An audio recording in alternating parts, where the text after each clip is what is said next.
Olá pessoal, tudo bem? Estamos de volta então no nosso canal Navegando pela Educação e todas as quartas-feiras nós estaremos então postando aqui para vocês um tema semanal. Hoje eu gostaria então de trazer para vocês, compartilhar com vocês a importância da escola. O tema de hoje então para a gente refletir sobre a importância. A escola foi importante para você? Para mim, eu diria que sim, né? Sem ela, nós não estaríamos conversando aqui, né? Enfim, o que nos possibilitou estar avançando na nossa formação acadêmica, desde lá da infância, né? O processo de alfabetização, né? Do ler, escrever e contar, que eu diria que é aquele papel clássico, né? Que se constituiu na escola. Mas, enfim, quando que a escola surgiu? Ela sempre foi para todos? Qual foi a finalidade dela? Né? Então, essa reflexão para a gente compreender, inclusive, a escola na atualidade, né? Então, eu diria assim, quando é que surgiu a escola? Né? Ela surgiu lá na Grécia, entre os gregos. Né? O termo escola, né? A ideia de escola, ela, no sentido grego, na sua etimologia, ela tem o significado do escolher, ou seja, o lugar do ócio. É o espaço em que os gregos, né, produziram para, enfim, dialogar, tratar dos problemas da polis, né, da cidade, né, e, enfim, para compreender os problemas humanos, dialogar, questionar, compreender, enfim, tudo aquilo que diz respeito à história humana.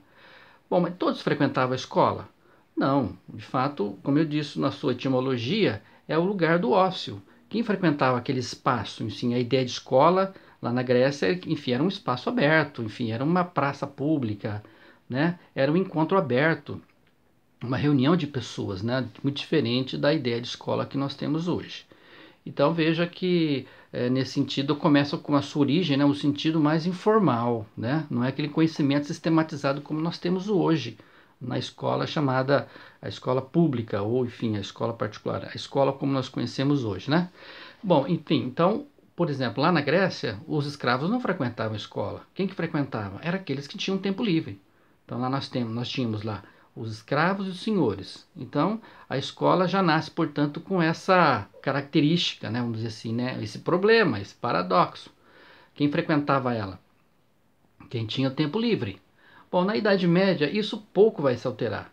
Né? Se lá na Grécia era um conhecimento mais do cidadão, de conhecimento dos problemas da polis, né, das cidades gregas, por exemplo, na Idade Média já vai ter um papel, uma função da formação religiosa, ou seja, ela já nasce, ela se desenvolve na Idade Média com um projeto voltado para a difusão de uma compreensão de mundo religioso, né? Para a difusão, né, de um conhecimento a partir de uma determinada, enfim, saber, né, um saber religioso a partir da base da formação católica. Bom, na Idade Média, a partir do século XV, XVI, isso vai se modificando aos poucos. Eu diria que isso vai ganhar uma mudança importante. Dois autores clássicos que tiveram um papel importante, né, do pensamento educacional, do pensamento filosófico, o Comênios, em 1654, e vai publicar aquela obra, A Didática Magna, ou Ensinar Tudo a Todos, né? E o Rousseau, um século depois, em 1762, ele vai escrever o Emílio. São duas grandes obras que vão, enfim, acelerar o processo, a defesa pela escola, a ideia de universalizar a escola. Né? Começa a ter a ideia de escola para todos, né? Ainda não vai se constituir como para todos, mas eles vão na esteira do desenvolvimento do comércio, né? A necessidade então do ler, escrever e contar começa a, né, surge com mais presença a necessidade dos negócios, de formar um nobre, homem de negócios, né? Estabelecer intercâmbios entre continentes. Aí nós temos já descoberto do Novo Mundo, das Américas, e enfim, a Europa se constituindo como centro irradiador dessa ideia, né, de universalizar os negócios, mas também a própria escola. Então veja que a Idade Moderna ela traz um novo momento histórico para pensar a escola nesse sentido aí.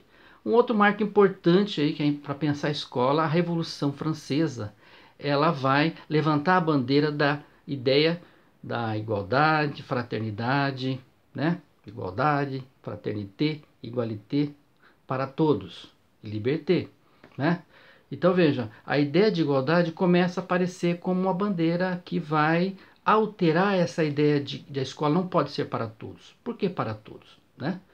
A partir então do século XIX, com o surgimento da classe operária, e aí nós temos assim, uma nova configuração social e econômica no mundo, a partir de duas classes sociais, a burguesia e o operariado, né? E os operários, inclusive a partir das greves, eles vão reivindicar não só o trabalho, eles vão reivindicar também escola para os seus filhos. Por que não a escola para todos?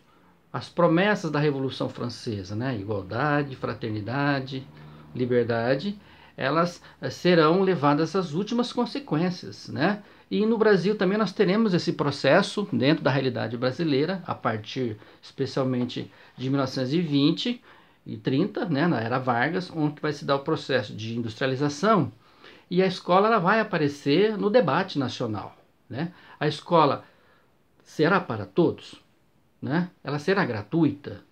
Como é que ela vai se constituir? Então começa a haver um debate importante em torno disso.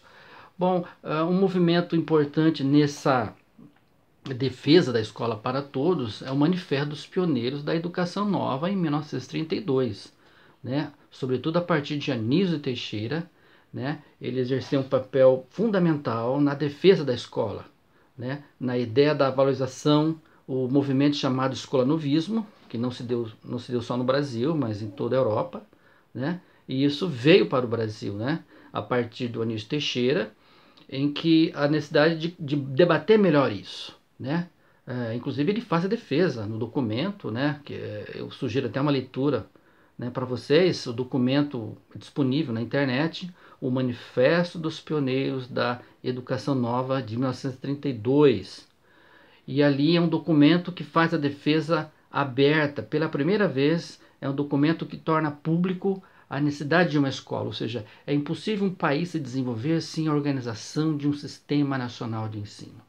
Então, eles foram os primeiros a defender de maneira mais categórica esse projeto de escola para todos. Veja que naquele momento, década de 30, foi, eu diria que uma defesa muito ousada para aquele contexto brasileiro, né?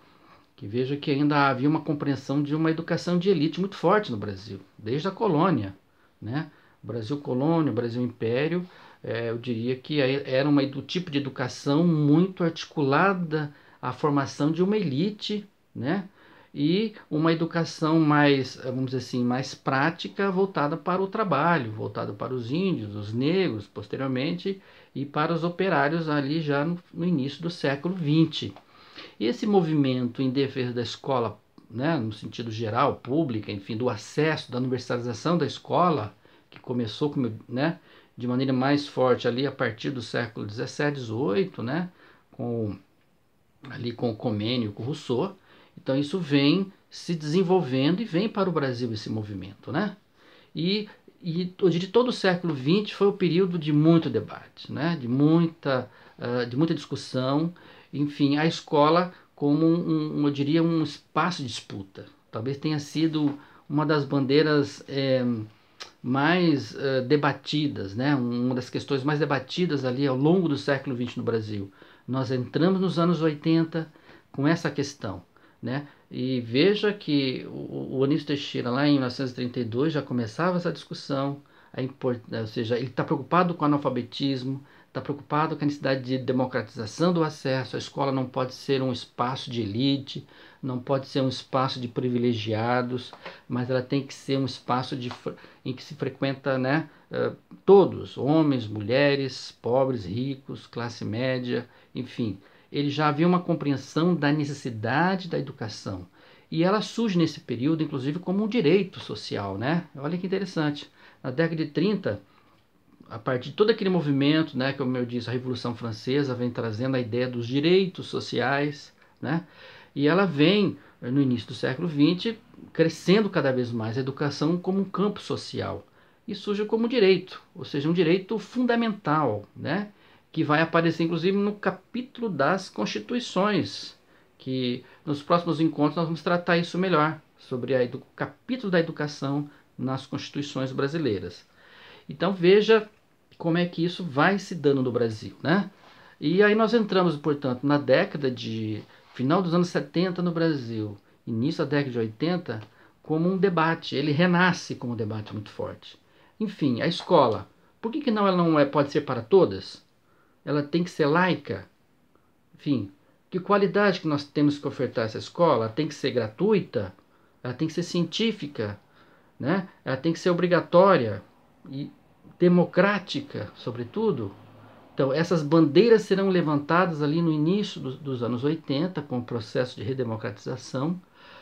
Enfim, é importante destacarmos aqui alguns educadores, né, que foram fundamentais para levantar essas discussões. Entre eles, podemos dizer, não podemos deixar de dizer em Paulo Freire, Dermerval Saviani, Darcy Ribeiro, Florestan Fernandes e entre outros que nós podemos nominar aqui, né? Mas eu diria que são talvez aqueles mais representativos e que desencadearam, que escreveram muito, que publicaram muito em defesa da escola. Veja, para que escola? Para humanizar os indivíduos, como eu disse no início da nossa conversa. Qual o papel da escola? Humanizar os indivíduos. Ou seja, nós nascemos biologicamente, mas a natureza não nos oferece, nós não viemos ao mundo já com esse ler e escrever dado, né, inato em nós. Essa é uma conquista do ser humano. Ele tem que ir para a escola, é preciso que haja um processo de apropriação desses signos, do conhecimento. E onde é que está esse conhecimento formal? Na escola. Então veja a importância dela na formação enfim, da cidadania, do ser humano, esse processo de humanização, né, que se realiza nessa apropriação do conhecimento científico, principalmente. Então, eu acho que essa reflexão para nós de hoje, né, que eu gostaria de compartilhar com vocês, enfim, que a escola é fundamental para todos, que, enfim, a gente não deve, os nossos filhos, né, enfim, levar os nossos filhos, essas novas gerações que estão aí, não para a escola como uma mera ritual burocrático, né? Não é só a formação para o trabalho, que também é um conceito muito equivocado. Ir para a escola para quê? Para formar no trabalho? Para arrumar um emprego? Isso é uma falsa verdade. Enfim, é uma visão parcial da escola, do papel da escola. Né? É um equívoco. A gente vai para a escola para adquirir cultura, para adquirir conhecimento. A questão do trabalho, ela é uma consequência posterior, né? E aí nós podemos falar da politecnia, que é uma articulação entre a formação profissional, né, e a formação intelectual. Então nós estaremos falando de uma escola não para o trabalho, mas uma escola sob o trabalho. Então fica aqui essa reflexão.